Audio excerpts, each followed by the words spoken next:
Someone that give you a hot hug.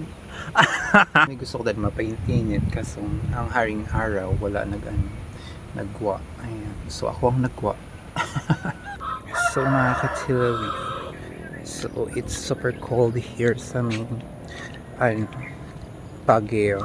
Church lang. Kaya sa bukid is Baguio. Yeah, once sa bukid ka, Baguio na na. So it feels so very cold here. Hot chocolate kita. So ari ko sa isa. Ayan. So mga bigit na. Grabe kasi aktivism sa uma. May gusto ko din mapaintinit kasi ang haring araw wala nagwa. Ayan. So ako ang nagwa. Kamusta mga katilawi? Ako okay lang ko. I'm just getting better sa mga natabo. Siyempre, induran ako obra. So, ano pa ang ginisip ninyo? Just our unemployed tayo ngayon. So, since 11 till subong 19. So, unemployed tayo. Wala na, gusto ko lang kamusta. Basta ako, I'm fine. I'm getting to be okay soon.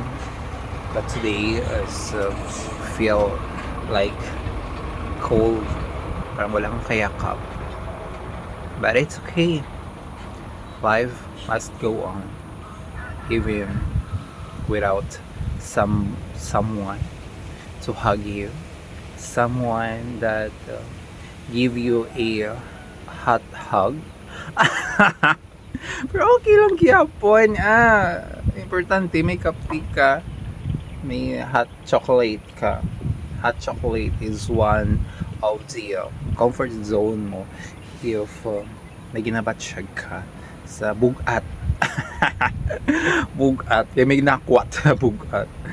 Countdown. Pira pa ka days before I letting go sa lugar nga matawhay malinong kag mapuot sa wala joke lang. Before natin listarin ang city of love, we just need to feel the fresh air here in countryside of our diba? Super cold. Life update natin. Ayan. Bye mga katilawi. So hope to see you soon mga katilawi. And someday isang table mag-coffee tayo. Bye bye. Love you.